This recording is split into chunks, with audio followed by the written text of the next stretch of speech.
படிச்சோம்ன்றத சின்னதா தெரிஞ்சுக்கிட்டு அடுத்து 8வது பாடத்துக்குள்ள போகலாம். 7வது பாடம் என்ன பார்த்தோம் நம்ம? ஆமா, வெற்றி வேர்க்கை பார்த்தோம் இல்லையா? வெற்றி வேர்க்கை பாடல் என்னது? ஒரு நடுத்தொகை பாடல்ல ஒரு பாடல் தான் வெற்றி வேர்க்கை. அதாவது உதவியால் பெரும் நன்மைகள். உட்தலைப்பு என்னன்னு பாத்தீங்கன்னா உதவியால் பெரும் நன்மை. உதவியால நமக்கு என்ன நன்மைகள் பெறுது? அதுதான் நம்ம செய்யற உதவி சிறியதா இருந்தாலும் அது மற்றவங்களுக்கு எப்படி இருக்கணும்? ஆமா, மிக பெரிய பயனை தர உதவியா இருக்கும். அதை நம்ம போன வகுப்புல பார்த்தோம் இல்லையா? இந்த பாடல் மட்டும் உங்களுக்கு ஒரு முறை வாசிச்சு காட்டுறேன். ஏன்னா இது மனப்பாட பாடல்களால இந்த பாடல் ஒரு முறை வாசிச்சு காட்டுறதுக்கு அப்புறம் நம்ம அடுத்த பாடத்துக்கு போகலாம். சரி, வெற்றி வேர்க்கை.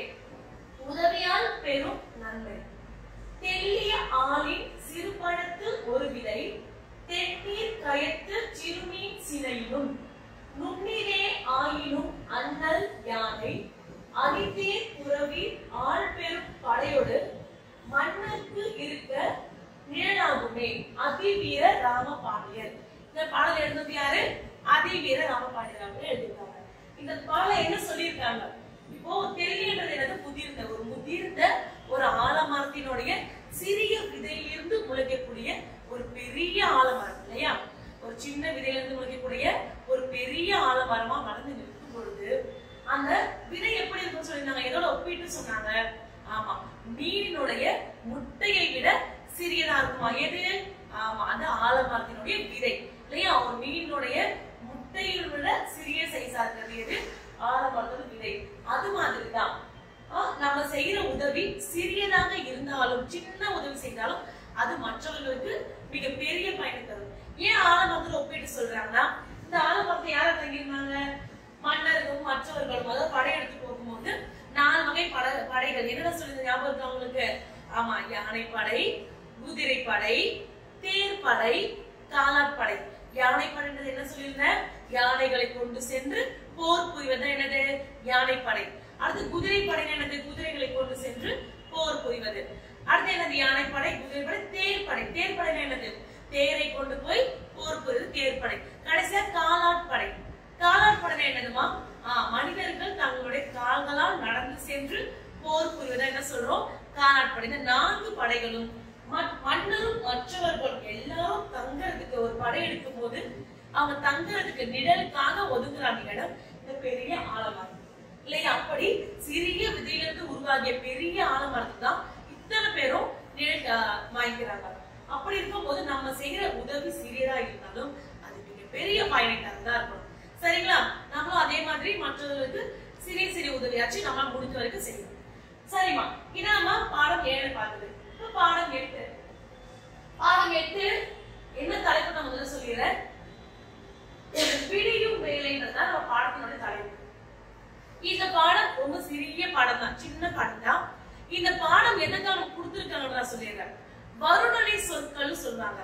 வருணனைனா என்னன்னா ஒன்றை மிகைப்படுத்தி சொல்வது. மிகைனா அதிகப்படுத்தி சொல்றது. இப்ப நான் சொல்றேன், நீ ரொம்ப அழகா இருக்க. நான் சொல்றேன், மிஸ் சொல்றவங்க, பாப்பா நீ ரொம்ப அழகா இருக்க. சரியா? நீ அழகா இருக்குன்னு சொல்ல, நீ ரொம்ப அழகா இருக்குன்னு சொல்றேன்னா அதுக்கு பேர் வந்து வருணனை. நான் அழகா இருக்கேன்னு மட்டும் சொல்லாம ரொம்ப அழகா இருக்க, நீ ரொம்ப கலையா இருக்க, அழகா இருக்குன்னு சொன்ன என்ன அர்த்தம்? நம்ம அதை மிகைப்படுத்தி சொல்லணும். அதுதான் வருணனை சொல். சரி, இந்த பாடத்துல வருணனை சொற்கள் அதிகமா இருக்கும். அதை நம்ம தெரிஞ்சுக்கிறதுக்காக தான் இந்த பாடம் நம்ம கொடுத்திருக்காங்க. முதல்ல விடியும் வேலை அப்படின்னா என்னது? வேலைன்னா என்னதுமா? நம்ம வேலை செய்யறது அப்படிதானே? இல்ல, இந்த வேலைக்கான பொருள் என்னது? நேரத்தை சொல்றது. அந்த வேலை, அந்த காலை நேரம், மதிய நேரம், இரவு நேரம் சொல்ற அது வேலைன்னு சொல்றோம்ல, அந்த வேலை தான் இது. நம்ம வேலைங்கிறது இந்த வேலை சொல்ற என்னது? நம்ம தொழில், பணி, ஒரு வேலை செய்யறது அர்த்தம். இந்த வேலைக்கும் அந்த வேலைக்கும் வித்தியாசம் இருக்கு. அதை நீங்க தெரிஞ்சுக்கணும். ஓகே, இப்ப இந்த வேலைன்றது என்னது? ஒரு டைம், ஒரு நேரம். அதாவது விடியும் வேலை என்னது? காலையில விடியறப்போ என்ன நடக்குது அந்த இடத்துல, அதான் பார்க்க போறோம். இதெல்லாம் வருணனை சொற்களோட சேர்ந்து பாடம் வந்திருக்கும். பாடம் சிறியதுதான், படிக்கவும் நல்லா இருக்கும். சரிமா, முதல்ல இந்த பாடத்துல இருக்கிற கேரக்டர்ஸ், அதாவது யாரெல்லாம் இருக்காங்க கதாபாத்திரம் நான் சொல்லிடுறேன். முதல்ல அம்மா இருக்காங்க. அம்மாவோட பேர் என்ன பாத்தீங்கன்னா அம்மா இருக்காங்க. அடுத்து அம்மாவுக்கு 2 பிள்ளைகள் இருக்காங்க. 2 பிள்ளைகள், ஒரு பையனும் ஒரு பொண்ணு இருக்காங்க. அவங்களும் யாருக்குறது நம்ம பார்க்கலாம். சரியா? இந்த 3 பேர் வருவாங்க. கடைசியா அப்பா வருவாங்க. மொத்தம் மொத்தமே இந்த பாடத்துல 4 கதாபாத்திரங்கள் மட்டும் தான் வராங்க. சரி, முதல்ல ஒரு நான் கதை முதல்ல சொல்லிடுறேன் உங்களுக்கு. அடுத்து நம்ம புத்தகத்துல இருக்கிற வாசிச்சு பண்ணி தெரிஞ்சுக்கலாம். முதல்ல ஒரு கிராமம் இருக்கு, அதான் மலை கிராமம். மலை கிராமம் மலை அதிகமா இருக்கும் இல்லையா, அந்த மாதிரி இடத்துல மலை கிராமத்துல இருக்காங்க. அந்த மலை கிராமம் எப்படி இருக்கு பாருங்க, மலை இருக்கு, மேகக்கூட்டங்கள்லாம் ஒளிஞ்சிட்டு இருக்கு பாருங்க. அந்த மாதிரி மேகக்கூட்டங்கள்லாம் நகர்ந்து போயிட்டு இருக்க ஒரு அழகான ஒரு மலை கிராமம். சரி, அந்த அழகான ஒரு மலை கிராமத்துல என்ன நடக்க போகுது காலையில பார்க்க போறோம். சரி, அந்த கிராமத்தினுடைய பெயர் என்னன்னு பாத்தீங்கன்னா மன்னவனூர். அந்த கிராமத்தோட பெயர் என்னது? மன்னவனூர். மா இன் ந வ நு இல், மன்னவனூர். அந்த கிராமத்தோட பெயர் என்னது? மன்னவனூர். இந்த மாதிரி நல்ல மேக கூட்டங்கள் அதிகமா இருக்க மலை கிராமத்தை தான் நமக்கு காட்டுறாங்க. அந்த கிராமத்தோட பெயர் என்னது? மன்னவனூர். அந்த கிராமத்துல எப்படி இருக்கும்? நல்ல வயல்வெளிகள், பச்சை பசேல் என்ற வயல்வெளிகள், நல்ல அழகான ஒரு சுற்றுச்சூழல் இருக்கும். நல்ல காற்று, நல்ல நறுமணம் எல்லாமே நமக்கு இந்த கிராமத்துல இருக்கும். அந்த கிராமத்துல ஒரு வீடு இருக்கு, பனை ஓலையா வேயப்பட்ட ஒரு வீடு. பனை ஓலை ஞாபகம் இருக்க, நம்ம பாடம் 2லயே பார்த்தோம். பனை ஓலைனா என்னதுன்னு, பனை ஓலை வைத்து கூரைகள் வேவாங்கன்னு சொன்னது இல்லையா. இந்த மாதிரி பனை ஓலையை கொண்டு கூரைகள் வேஞ்ச ஒரு வீடு இருக்கு. அந்த வீட்டுல தான் அம்மா இருக்காங்க. அம்மாவோட பேர் என்ன பாத்தீங்கன்னா அறிவுமதி. அம்மாவோட பேர் என்ன பாத்தீங்கன்னா அறிவுமதி. அறிவுமதி என்ற அம்மா இருக்காங்க. அவங்க 2 பிள்ளைங்க இருக்காங்க சொன்னேன் இல்லையா. அந்த 2 பிள்ளைங்க என்ன பண்றாங்க, காலையில எந்திரிச்சு அவங்க என்ன பண்றாங்க, பள்ளிக்கு கிளம்புவாங்க இல்லையா. பள்ளிக்கு கிளம்பும் போது அம்மா என்ன சொல்றாங்க, இவ 2 பேருக்கும் எப்படி இனியன் இனியா, இவங்க பேர் என்னன்னா இனியன் இனியா, 2 பேரும் எப்படி கிளப்புறாங்கன்றது இந்த பாடத்துக்குள்ள வரும். 2 பேரும் பள்ளிக்கு கிளம்பி போகிறாங்க. இந்த மாதிரி சீருடை அணிஞ்சுட்டு என்ன பண்றாங்க, பள்ளிக்கு கிளம்பி போகிறாங்க. அவங்க என்ன சாப்பிடுறாங்கன்றது நம்ம இந்த பாடத்துல வரும். இந்த சாப்பிடுறது நம்ம சுவையா என்ன பண்றாங்க, அம்மா நல்லா வரகரிசி சோறும் பருப்பு கடையும் செஞ்சு கொடுக்குறாங்க. வரகரிசி சோறும் பருப்பு கடை என்ன பண்றாங்க, அம்மா செஞ்சு கொடுக்குறாங்க. அது கூட தொட்டுக்கிறதுக்கு நம்ம தரணும் இல்லையா, கண்டிப்பா தொட்டுக்கள் நம்ம சாப்பிட முடியுமா, இல்ல. அப்ப என்ன பண்றாங்க, அம்மா தொட்டுக்கிறதுக்கு பிரண்டை துவையில நல்லா அம்மியில அரைச்சு கொடுக்குறாங்க. பிரண்டை தெரியுதாவா உங்களுக்கு? பிரண்டைங்கிறது இதான். இது ஒரு கீரை வகையில ஒன்றுதான். இதை நம்ம என்ன பண்ணுவாங்கன்னா துவையில அரைச்சு சாப்பிடுவாங்க. அந்த பிரண்டை துவையில செஞ்சு கொடுக்குறாங்க அம்மா. குழந்தைகள் சாப்பிடுறாங்க, பள்ளிக்கு கிளம்பி போறாங்க.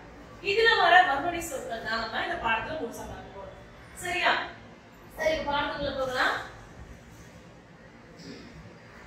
மன்னவனூர் ஓர் அழகான மலை கிராமம். மன்னவனூர் நான் சொன்னேன், கிராமத்தோட பெயர் என்னது? மன்னவனூர். ஓர் அழகான மலை கிராமம், ஒரு மலைகள் இருக்கக்கூடிய ஒரு கிராமம். இனிய காலை வேளை. சாதாரணமா சொல்லிருக்காங்களா பாரு, காலை வேளைன்னு சொல்லல, இனிய காலை வேளைன்னா என்னது? ரொம்ப சந்தோஷமான ஒரு காலை வேளை. மழை பெய்து ஓய்ந்திருந்தது. அந்த இடத்துல என்ன இருக்கு? மழை பெஞ்சு ஓய்ந்திருக்கு. மழை பெய்து நின்றுச்சு. சாலையில் அங்கும் இங்குமாக தண்ணீர் தேங்கி இருந்தது. அங்க இருக்க சாலையில என்னது அங்கும் இங்கும், நம்ம சாதாரணமாவே ஒரு ரோட்ல என்ன இருக்கும், மழை பெய்னா தண்ணி நிற்கும் இல்லையா. அதே மாதிரி இவங்க கிராமத்துல இருக்க மன்னவனூர்ல என்ன சாலையில அங்கும் இங்குமா தண்ணி நிற்குது. இதை நம்ம ரசிச்சு கவனிச்சா நல்லா இருக்கும். மரங்களின் இலைகளிலும் நீர்த்தி வலைகள் மிதந்தபடி தெரிந்தன. மரங்களின் இலைகளிலும் நீர்த்தி வலைகள் தெரிந்தன. அதாவது என்னது, மரத்துல நம்ம தெரியும் இல்லையா, நல்ல மரம் பெருசா இருக்கும். மழை பெய்னா என்ன இருக்கும், அந்த தண்ணி எல்லாம் மரம் இலைகள் தேக்கி வச்சிருக்கும் இல்லையா. அதெல்லாம் நீர்த்தி வலைகள் சொல்லுவாங்க. அது சாதாரணமா தண்ணி இருக்குது நம்ம சொல்லாம நீர்த்தி வலைகள் என்னதுனால குட்டி குட்டியா அழகழக, இதுவும் ஒரு வர்ணனை சொல்லலாம். இந்த மாதிரி வலைன்னு சொல்றாங்க, என்னது ஒரு குண்டு குண்டா தண்ணி அழகா இருக்கும், அதாவது ஒரு வலை, நீர்த்தி வலைன்னு சொல்றாங்க. அந்த மாதிரி அந்த மரத்துல தண்ணிகள் இருந்தது. பஞ்சு பொதிகள் போன்ற மேக கூட்டங்கள். சாதாரணமா மேக கூட்டங்கள் அவங்க சொல்ல என்ன சொல்றாங்க, பஞ்சு பொதிகள் போன்ற. பஞ்சு எப்படி இருக்குன்னா வெள்ளையா புசு இருக்கு இல்லையா, அந்த மாதிரி இந்த மேகங்கள் எப்படி இருக்கான், நல்ல பஞ்சு பொதிகள் மாதிரி நல்ல வெள்ளையா அழகா இருக்கான். இன்னும் ஒரு வர்ணனை சொன்னா, பஞ்சு பொதிகள் போன்ற மேக கூட்டங்கள். பஞ்சு பொதிகள் போன்ற மேக கூட்டங்கள், நீர்த்தி வலைகள் இதெல்லாம் வளைந்து நெளிந்து நின்றபடி சென்றன. அந்த மேகங்கள் எப்படி இருக்காங்க, நல்லா வளைஞ்சு நெளிஞ்சு என்ன பண்ணுது, மேகம் நகர்ந்துட்டு இருக்கு. பச்சை பசேல் என்ற வயல்வெளிகளில், பச்சை பசேல் என்ன நம்ம சாதாரண வேலை சொல்லுவோம், நல்லா பச்சையா இருக்க வயல் சொல்லுவோமா, சொல்ல மாட்டோம், எப்படி சொல்லுவோம், நல்லா பச்சை பசேல் இருக்குன்னு சொல்லுவோம். இதுவும் ஒரு வர்ணனை சொல். பச்சை பசேல் என்ற வயல்வெளிகளில் சிறு சிறுப்பான காற்று கூடவே இருந்தது. சாதாரணமா இல்லாம பச்சை பசேன்ற வயல்வெளியில சிறு சிறுப்பான காற்றுனால சில்லுன்னு அடிக்கக்கூடிய காற்று என்னது அந்த வயல்வெளியில வீசுது. சரியா, முதல் பேரால நம்ம என்ன படிச்சிருக்கோம், என்னது அந்த கிராமத்துல வந்து ரசிச்சு வர்ணிச்சு சொல்லியிருக்காங்க. மன்னவனூன்ற ஒரு கிராமம் இருக்கு, மலை கிராமம் இருக்கு. நல்ல இனிய காலை வேளையில மழை பெஞ்சு ஓஞ்சிருக்கு. சாலையில அங்குமிகமா தண்ணீர் தேங்கி நிக்குது. மரங்களிலும் இலைகள்ல என்ன இருக்கு, நீர்த்தி வலைகள் இருக்கு. அப்புறம் பஞ்சு பொதிகள் போன்ற மேக கூட்டங்கள் அங்குமிகுமா நகர்ந்து இருக்கு. பச்சை பசேல் என்ற வயல்வெளியில சிறு சிறுப்பான காற்று வீசுது. சரியாமா, இத முதல் பேரால படிச்சிருக்கோம். அடுத்து என்ன சொல்றாங்க பார்க்கலாம். பனை ஓலை வேய்ந்த குடிசையில், அதான் சொல்லி சேர்க்கவே, பனை ஓலையால் வேயப்பட்ட அந்த குடிசையில் நெற்றியில் வட்ட நிலா போல சிவப்பாக குங்கும பொட்டு வைத்த அம்மா அறிவுமதி. நெற்றியில சாதாரண பொட்டு வைக்கலையாம், நல்லா வட்டமா என்னது நிலா போல சிவப்பான ஒரு குங்குமம் வச்சுட்டு இருக்காங்க. அம்மா யாரு, அறிவுமதி அம்மா. என்ன பண்ணிருக்காங்க, நல்லா வட்டமா சிகப்புல பொட்டு வச்சுட்டு இருக்காங்க. விறகு அடுப்பில் சமைத்து கொண்டிருந்தாள். அம்மா என்ன பண்ணிட்டு இருந்தாங்க, விறகு அடுப்புல சமைச்சிட்டு இருந்தாங்க. இங்க சமைச்சிட்டு இருக்கிறது காட்டுவாங்க பாருங்க. அம்மா இந்த மாதிரி விறகு அடுப்புல என்ன பண்றாங்க, சமைச்சிட்டு இருக்காங்க. இதான் இந்த மன்னவனூர் கிராமம். ஒரு அழகா இல்லைங்களா மன்னவனூர் கிராமம் நமக்கு. சரி, அப்ப என்னாச்சு, அடுப்புல சமைச்சிட்டு இருந்தாங்க. கருத்த மண் சட்டியில் வெள்ளை வெளியேற என வரவச்ச சோறு கொதித்து கொண்டிருந்தது. கருத்த மண் சட்டி, நம்ம சாதாரண மண் சட்டின்னு சொல்லல, கருத்த மண் சட்டி. என்ன இதுலயோ வர்ணனை தான். அதனால கருப்பா இருக்க நமக்கு சமைக்க என்ன ஆகும், பாத்திரம் கருப்பாகும். ஒரு படத்துல இந்த மாதிரி சமைக்க என்ன ஆகும், அந்த மண் சட்டி கருத்து போகும் இல்லையா. அந்த மாதிரி கருத்த மண் சட்டி அம்மா என்ன பண்றாங்க, நல்லா வெள்ளை வெளியேற. நம்ம சோறு அப்புறம் எப்படி இருக்கும், சோறு எந்த கலர்ல இருக்கும், வெள்ளை கலர்ல இருக்கும். சோறு வெள்ளை கலர் நல்லா அழகா இருக்காம். அது என்ன சோறு, வரகரிசி சோறு. கொடி அடுப்பில் வரகரிசி சோறு சொல்லிடுறாமா. வரகரிசி சோறு என்னன்னா ஒரு சிறுதானிய வகைகள்ல ஒன்று. சாதாரண அரிசி இல்லாம வரகரிசி சோறு தான் நமக்கு உடம்புக்கு ரொம்ப நல்லது. சரியா, அடுத்து கொடி அடுப்புனா பக்கத்து அடுப்பு. இப்போ ஒரு அடுப்பு ரெண்டு இருக்கும் இல்லையா, அந்த மாதிரி கொடி அடுப்புனா பக்கத்து அடுப்பில் மஞ்சளாக பருப்பு. எப்படி இருந்துச்சாங்களா, மஞ்சளா பருப்பு வெந்துட்டு இருக்கா. மணமிக்க பூண்டுடன், நல்லா வாசனை மிகுந்த ஒரு பூண்டோட வெந்து கொண்டிருந்தது. நம்ம சாதாரண என்ன சொல்லுவோம், பருப்பு வேகுதுன்னு சொல்லுவோம், ஆமா தானே. ஆனா இங்க வருணை பாருங்களேன், நல்லா மஞ்சளாக பருப்பும் மணமிக்க பூண்டுடன் வந்து வெந்துட்டு இருக்கான். அதே இதை என்ன சமைக்கிறாங்கன்னு சொல்லியிருக்காங்க. நல்லா கருப்பான ஒரு பாத்திரம், நல்லா மஞ்சள் கருப்பான ஒரு பாத்திரத்துல என்ன உள்ள நல்லா வெள்ளை வெள்ளையேன்னு வரகரிசி சோறும் பருப்பு பூண்டோட வெந்துட்டு இருக்குன்னு சொல்றாங்க. அடுத்து வதக்கிய பசுமையான பிரண்டை துவையலை, பிரண்டை துவையல வதக்கிய பசுமையான பிரண்டை துவையலை அம்மையை அரைத்துக் கொண்டு அடுப்பையும் கவனித்துக் கொண்டிருந்தான் அறிவுமதி. அறிவுமதியாரு, அம்மா. அம்மா வந்து சோறு பார்த்துக்கிட்டே பருப்பையும் பார்த்துக்கிட்டு என்ன பண்றாங்க, பிரண்டை துவையலையும் அம்மையை அரைச்சிட்டு நல்லா ஆரோக்கியமா செஞ்சுட்டு இருக்காங்க. மரங்களும் செடிகளும் சூழ்ந்த இடத்தில் பசுங்கன்றென ஓடியாடி விளையாடி கொண்டிருந்தனர் பிள்ளைகள் இனியனும் இனியாவும். பசுங்கன்றென சாதாரணமா பிள்ளைகள் விளையாடிட்டு இருந்தாங்கன்னு சொல்லுங்க.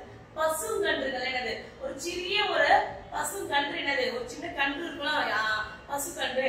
அது எப்படி ஓடி ஆடி ஜாலியா விளையாடிட்டு இருக்குமோ அது மாதிரியே அந்த மரமா செடியா இருக்க அந்த இடத்துல அழகா என்ன பண்றாங்க, இனியனும் இனியவும் விளையாடிட்டு இருக்காங்க. அந்த கிராமத்துல, இந்த மலை கிராமத்துல விளையாடிட்டு இருக்காங்க. சரியா, அடுத்து என்னாச்சு பார்க்கலாம். அன்பு பொங்க தன் பிள்ளைகளை அழைத்தால் அம்மா. அம்மா என்ன பண்றாங்க, அன்பு பொங்க. சாதாரணமா இனியா வான் கூப்பிடல, அன்பு பொங்க பாசத்தோட அம்மா பள்ளிக்கு அழைக்கிறாங்க, பள்ளிக்கு போகிறதுக்காக கூப்பிடுறாங்க. பள்ளிக்கு செல்ல தங்களை ஆயப்படுத்தி கொண்டனர் பிள்ளைகள். ஆயப்படுத்துதல் என்பது தயார் செய்தல். ஆயப்படுத்துதல் என்னதுமா, தயார் செய்தல். அதாவது தாங்களே தங்களை தயார் செஞ்சுக்கிறாங்க. நம்ம என்ன பண்ணுவோம், அம்மாவை எதிர்பார்த்துட்டு இருக்கோம் இல்லையா. அம்மாவை எதிர்பார்த்துட்டு இருக்கோம், யாராவது நம்ம ரெடி பண்ணுவாங்களா, அம்மா வந்து ரெடி பண்ணுவாங்கன்னு பாப்போம். ஆனா இனி என்ன பண்றாங்க, தாங்களாவே ஆயத்தப்படுத்தி கொள்றாங்க. அடுத்து பசுஞ்சாணம் மெழுகிய தரையில், பசுஞ்சாணம் சாணி மெழுகிய ஒரு தரையில் மனைப்பலகையில் அமர்ந்து, மனைப்பலகை போட்டுட்டாங்க இனியனுக்கு இனியாக்கும். சரியா? மனைப்பலகையில அமர்ந்து, மனைப்பலகை என்னன்னு காட்டுறதுக்கு அவங்க ரெண்டு உட்கார்ந்துட்டு இருப்பாங்க. அது காட்டுறேன்.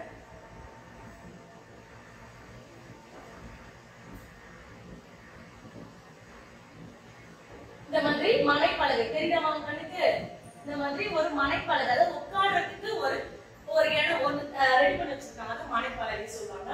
மனைப்பலகை போட்டு என்ன பண்றாங்க, ரெண்டு பேருக்கும் அம்மா மனைப்பலகை போட்டு உட்கார வைக்கிறதுக்கு நல்ல சாணி மெழுகிய ஒரு இடத்துல மனைப்பலகை போட்டு உட்கார வச்சுட்டு அமர்ந்து துளிரான தலைவாழை இலையை விரித்து, துளிரான சாதாரண வாழை இலைன்னு சொல்ல, துளிரான, துளிர்னா என்னதுன்னா இளம் இலை. நான் ஏற்கனவே சொல்லி கொடுத்துருப்பேன் இல்லையா, துளிரான இளம் இலை, இளமான ஒரு இலையை தலைவாழை இலையை வந்து விரிச்சுட்டு நீர் தெளித்து, அந்த இலையை என்ன பண்றாங்க, நீர் தெளிச்சுட்டு அதில் சுட சுட வரகரிசி சோறு விட்டு, சுட சுட சூடாக அந்த வரகரிசி சோறை போட்டுட்டு ஆவி பறக்கும் பருப்பு கடையலையும் ஊற்றினா அம்மா. நல்ல ஆவி பறக்க அந்த பருப்பு கடையலையும் என்ன பண்றாங்க, அம்மா ஊத்தி கொடுக்குறாங்க. துணையாக தொட்டு சுவைக்க, நல்ல தொட்டுக்கு என்ன பண்றாங்க, சுள் என்ற, சாதாரணமா பிரண்டை துவையல்னு சொல்ல, சுள் என்ற என்னது வாயில வச்சு நல்லா சுள்ளுன்னு இருக்கும். அந்த மாதிரி நல்லா ருசியான புளிப்பு காரம் எல்லாம் அடங்கிய ஒரு பிரண்டை துவையலும் வைத்தாள். என்ன பண்றாங்க அம்மா, நல்லா சாணி மெழுகிய ஒரு தரையில தலைவாழை இலை போடுறாங்க, மனைப்பலகை போடுறாங்க. மனைப்பலகை என்ன பண்ணுவாங்க, உட்கார்ந்து சாப்பிடறதுக்காக உட்கார்ந்துக்கிறாங்க. தலைவாழை இலையில நல்லா சுட சுட வரகரிசி சோறும் பருப்பு கடையிலும் பிரண்டை துவையிலும் தொட்டுக்கிறதுக்கு வச்சுக்கோங்க. சரி, காலை உணவு என்னன்னு பாத்துக்கோமா, நம்ம என்ன சாப்பிடுவோம், ஆமா இட்லி பொங்கல் சாப்பிடுவோம் இல்லையா. இந்த கிராமத்துல பாரு அழகா சுட சுட சோறு சாப்பிடுறாங்க. நாக்கு சப்பு கொட்ட பிள்ளைகள் விரும்பி உண்டனர். நாக்கு சப்பு கொட்டனா என்னது, நல்லா டேஸ்டா இருக்கும்ல, நல்லா ருசியோட என்ன பண்றாங்க, அத ரெண்டு பேரும் சாப்பிட்டு உண்டனர். பின்னர் தாயிடம் விடை பெற்று பள்ளிக்கு துள்ளி குதித்து ஓடினர். அடுத்து என்ன பண்ணாங்க, சாப்பிட்டுட்டு அம்மா கிட்ட அம்மா நான் போயிட்டு வரேன்னு சொல்லி பள்ளிக்கு கிளம்பி ரெண்டு பேரும் போயிடுறாங்க. அடுத்து வாய்க்காலும் வரப்பும் நிறைந்த வயலில், வாய்க்கால தெரியும் நம்ம, அந்த பயிரிடுற இடத்தான் வாய்க்கால் சொல்லுவாங்க. வாய்க்காலும் வரப்பும் நிறைந்த வயலில், அந்த பயிரிடுற வயல்ல வாய்க்கால் இருக்கும், வரப்பு இருக்கும். அந்த இடத்துல அப்பா என்ன பண்றாரு, வேலை செஞ்சுட்டு இருக்காரு. இந்த மாதிரி வாய்க்கால பயிரிடுற இடத்துல அப்பா என்ன பண்ணிட்டு இருக்காரு, வேலை செஞ்சுட்டு இருக்காரு. அம்மா அப்பாவுக்கு தான் சாப்பாடு செஞ்சு கொடுக்கணும், நமக்கு மட்டுமா கொடுப்பாங்க, அப்ப அப்பாவும் சாப்பிடணும் இல்லையா. இந்த கிராமத்துல என்ன பண்ணுவாங்க, விவசாயம் செய்யறவங்க காலையில எந்திரிச்சு போயிடுவாங்கல்ல, அதே மாதிரி அப்பாவும் போயிட்டாரு. வேலை செய்து கொண்டிருந்த கணவனுக்கு, அதாவது இனியாவுடைய அப்பாவுக்கு உணவளிக்க கலையத்தில் சோறுடன் அம்பென விரைந்தால் அறிமதி. கலையத்தில், கலையம் என்ன தெரியுமா, ஒரு பாத்திரம், அது மண் பாத்திரமா இருக்கலாம், இல்ல வேற ஏதாவது பாத்திரம். பாத்திரம்னா கலையம் சொல்லுவாங்க. கலையத்தில் சோறுடன் அம்பென விரைந்தால், சாதாரணமா போகல, அம்பென என்னது, நல்லா அம்பு எறிகிற மாதிரி ஃபாஸ்டா விரைந்து போறாங்க. அப்பாவுக்கு பசிக்கொள்ளே ஆடிட்டாரு. கடைசி இனிமையான காலை பொழுது இப்படியாக கழித்தது. காலை பொழுது எப்படி கழிந்தா, இனிமையா இந்த மாதிரி கலந்துருச்சு. அம்மாவும் அப்பாவுக்கு சாப்பாடு கொடுத்துட்டாங்க, பிள்ளைகளுக்கும் சாப்பாடு கொடுத்துட்டாங்க. எல்லாம் நல்லா இயற்கையான ஒரு வர்ணனை காட்சி இந்த பாடத்தை பார்த்தோம் இல்லையா. இதோட பாடம் முடியுமா, இது நம்ம என்ன வர்ணனை சொற்கள் பார்க்கறதுன்னு தெரிஞ்சுக்கலாம். மன்னவனூர்ன்ற கிராமத்துல நீர்த்தி வலைகள்ன்ற ஒரு நீர்த்துளிகளை வந்து அழகுபடுத்தி வர்ணனையோட சொல்றாங்க. பஞ்சு பொதிகள் போன்ற மேகங்கள், பச்சை பசேல் என்ற வயல்வெளிகள், சிறு சிறுப்பான காற்று, அப்புறம் வட்ட நிலா போல சிவப்பாக பொட்டு வச்சிட்டு இருக்காங்க அம்மா. அம்மா பேர் என்னது, அருள்மதி. ஆமா, அப்போ அம்மா என்ன பண்றாங்கன்னா வெள்ளை வெளியேற என்ற வரகரிசி சோறு, அப்புறம் பருப்பு நல்லா பூண்டு மணமிக்க பருப்பு கடைஞ்சி கொடுக்குறாங்க. அதுக்கு சுள் என்ற பிரண்டை துவைகள், என்ன சுவையான பிரண்டை துவையலையும் இனியனுக்கும் இனியாக்கும் கொடுக்குறாங்க அம்மா. அடுத்து என்ன சொன்னாங்க, ரெண்டு பேரும் அவங்களே ஆயத்தப்படுத்துறாங்க. ஆயத்தப்படுத்தினா எனக்கு தயார் செஞ்சுக்கிறாங்க. அப்புறம் என்ன பண்ற, எப்படி அவங்க சாப்பிடுறாங்க, மணப்பலகை போட்டு நல்லா பசும் ஜானம் மூலிகைய ஒரு தரையில மணப்பலகை போட்டு துளிரான இலை, துளிரான இலை என்னதுன்னா நல்லா இளம் இலையை போட்டு தண்ணி தெளிச்சு சுட சுட சோறும் பருப்பும் அப்புறம் என்னது சுள் என்ற பிரெடுத்து வெளிய வச்சு நல்லா வயிறு நிறைய சாப்பிட்டு 2 பேரும் பள்ளிக்கு போயிடுறாங்க. கடைசி அம்மா என்ன பண்றாங்க, பழையத்துல அப்பாவுக்கு சோறு எடுத்துட்டு விவசாயம் பார்க்குற அந்த நிலத்துக்கு போறாங்க. இதோட இந்த காலை பொழுது முடிஞ்சிருச்சு. இதான் இந்த பாடம். சரியாமா? சரி, பாடத்தோட பின்பக்கம் இருக்கிறத பார்க்கலாம். இந்த படத்தை பாருங்க. இந்த படத்தை பார்த்தா உங்களுக்கு என்ன தோணுது? இது 2 படத்தையும் பாருங்க. இது எப்படி இருக்கு? நல்லா காஞ்சு இருக்கு. எந்த ஒரு செடியும் முளைக்காம ரொம்ப ஒரு வறண்டு போன ஒரு இடம் மாதிரி இருக்கு. இது பாருங்க பச்சை பசையில இருக்கு. இதை ஏன் நமக்கு காட்டுறாங்க? சிந்திக்கலாமா? படத்தில் உள்ள எந்த கிராமத்தில் நீ வாழ விரும்புகிறாய்? ஏன்? இந்த 2 படத்துல எந்த கிராமத்தில் நீ வாழ நினைப்பேன்? ஆமா, சரி, இதான் வாழ நினைப்போம். அது ஏன்? எதுக்காக நீ அங்க இருக்கணும்னு நினைக்கிறேன்? உனது ஊரை சுத்தமாக என்ன செய்யலாம்? நீ உன்னுடைய ஊரை சுத்தமா வச்சுக்கணும், என்ன செய்யணும்? இதை வந்து தெரிஞ்சுக்கணும். சரி, எனக்கு ஏன் நம்ம இந்த மாதிரி இடத்துல நம்ம வாழ நினைக்கிறோம்? அப்ப ஏன் நம்ம அந்த நம்மளோட இடத்தையும் இதை மாதிரி மாத்திக்க கூடாது அப்படின்னு தெரிஞ்சுக்கணும். அதுதான் இதை கொடுத்திருக்காங்க. சரி, அடுத்து பாருங்க. படிப்போம், சிந்திப்போம், எழுதுவோம். சரியான பலூன்களை எடுத்து பொறுத்துக. சரியான பலூன்கள் சொல்லி கொடுத்த அந்த வார்த்தைகள் எல்லாமே இருக்கு. இதெல்லாம் பொருத்தம். சரியா? இதை பொருத்தி பார்க்கலாமா? முதல்ல வேலைன்னு இருக்கு. வேலை என்னமா சொன்னேன்? வேலைங்கிறது ஒரு நேரம் இல்லையா? வேலைங்கிறது என்னது? நேரம். நேரம். அடுத்து பொதி. பொதி என்பது மூட்டையை சொல்லுவோம். பொதினா என்னன்னு பாத்தீங்கன்னா மூட்டை. மூட்டை. ஆயத்தப்படுத்துதல். என்ன சொல்லுங்க? ஆயத்தப்படுத்துதல் என்னது? தயார் செய்யறது. தயார் செய்யறது எங்க இருக்கு? இங்க இருக்கு. தயார் செய்தல். தயார் செய்தல். அடுத்து துளிர். துளிர் என்னன்னா இளம் இலை. என்னது? சின்ன ஒரு முற்று இல்லாத நல்ல அழகான ஒரு சின்ன இலை. அதான் இளம் இலை. துளிர் என்னது? இளம் இலை. இளம் இலை. இளம் இலை. கொடி அடுப்பு என்னது?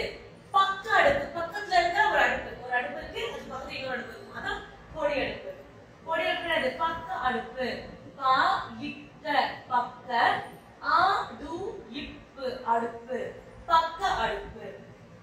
சரி, சரியான பலூனை பொருத்தியாச்சா? அடுத்து என்ன இருக்கு பார்க்கலாம். சரியான சொல்லை தெரிவு செய்து எழுதுவோமா? சரிமா. சாலை எங்கும் எப்படி பிரிக்கணும்?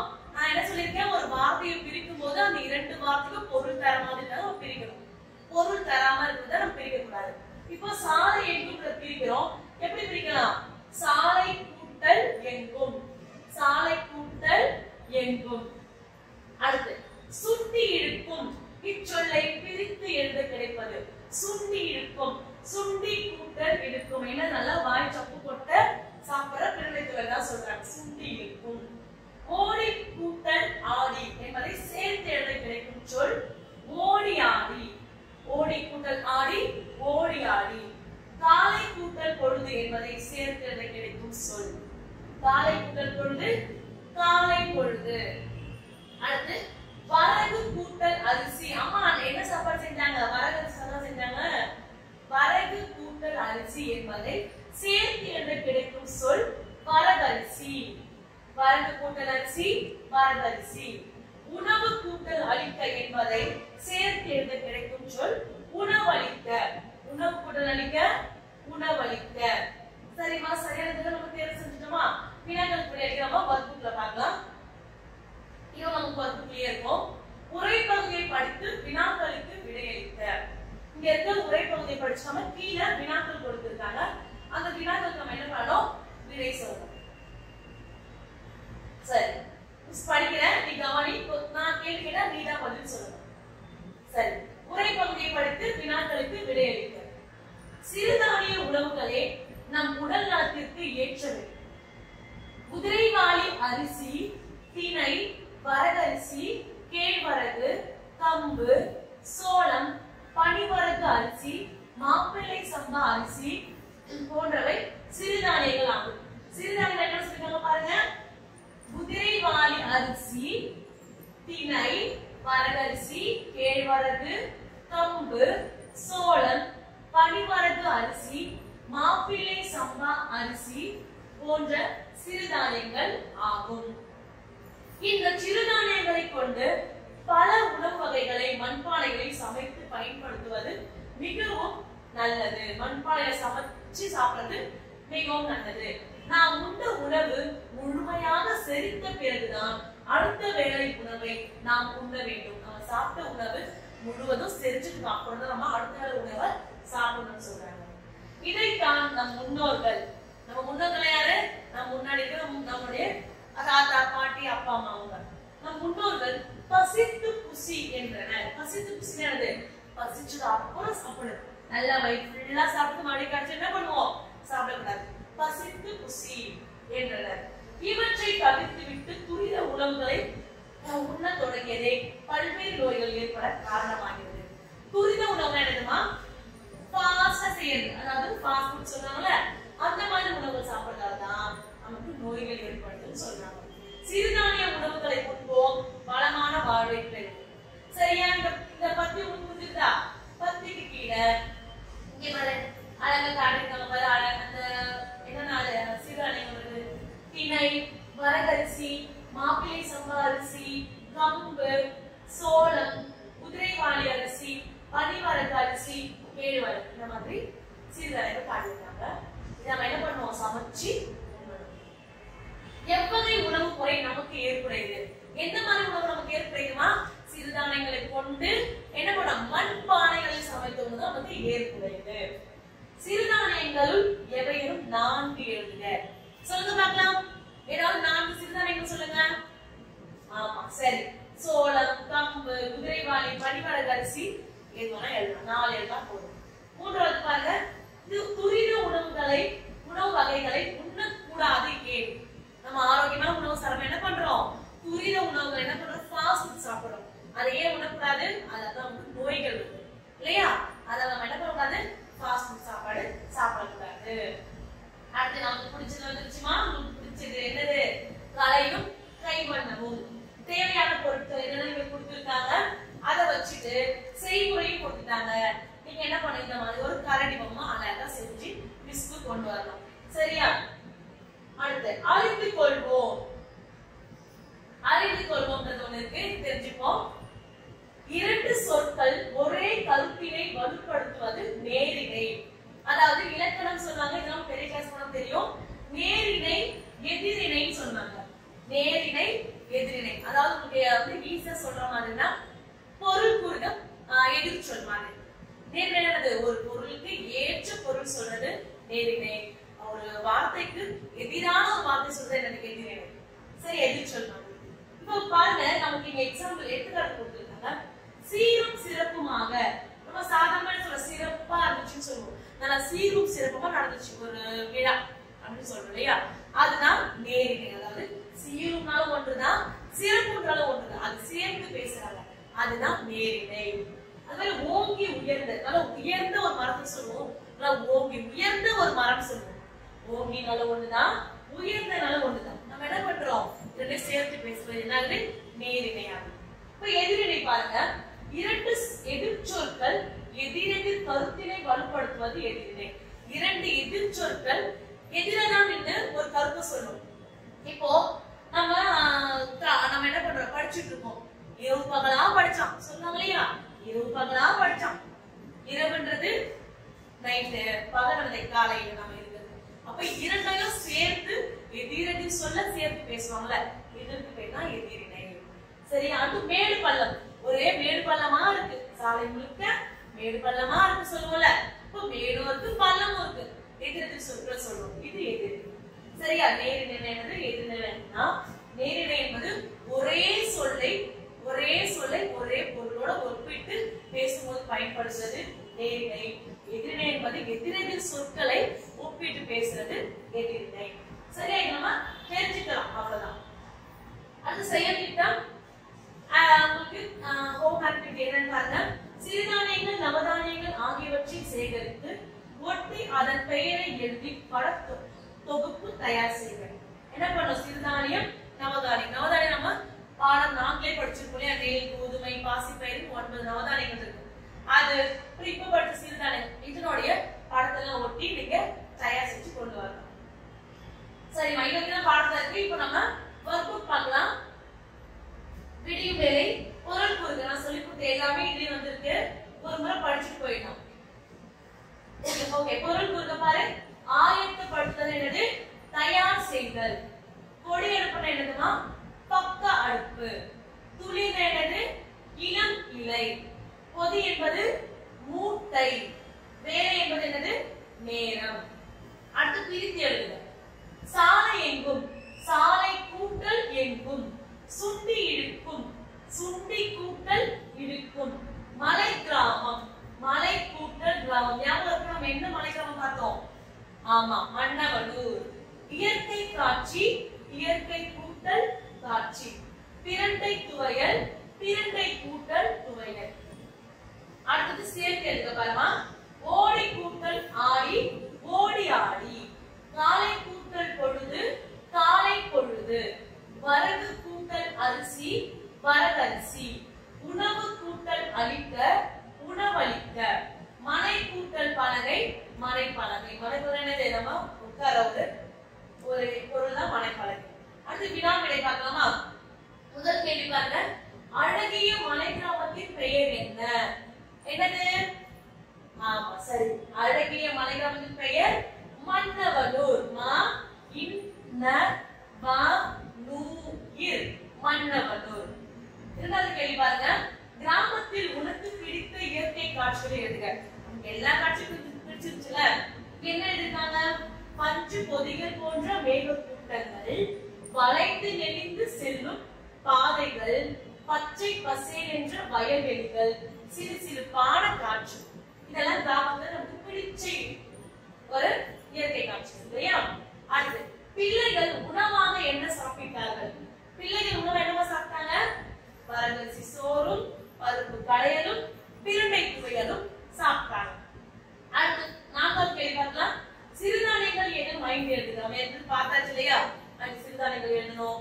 எப்போது உணவு நமக்கு ஏற்புடையது? இதுவும் நம்ம பார்த்தாச்சு. என்னது? சிறுதானியங்களை கொண்டு மண்பானைகளில் சமைக்கும் உணவு முறை நமக்கு ஏற்புடையது.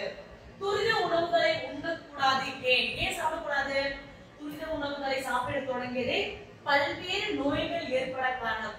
என்ன பண்ற? உணவகங்கள்ல வாங்கி நம்ம துரித உணவு வாங்கி சாப்பிட்டா என்ன? அது நமக்கு நோய்கள் ஏற்படுது. எனவே துரித உணவுகளை உண்ணக்கூடாது. எனவே என்ன பண்ணக்கூடாது? நம்ம துரித உணவுகளை உண்ணக்கூடாது. இதோட நமக்கு வகுப்பு முடிஞ்சிருச்சுன்னா சரி. இன்னைக்கு நடந்த பாடம் புரிஞ்சிருக்கு நினைக்கிறேன். என்ன பாடம் பண்ணி பார்த்தோம்?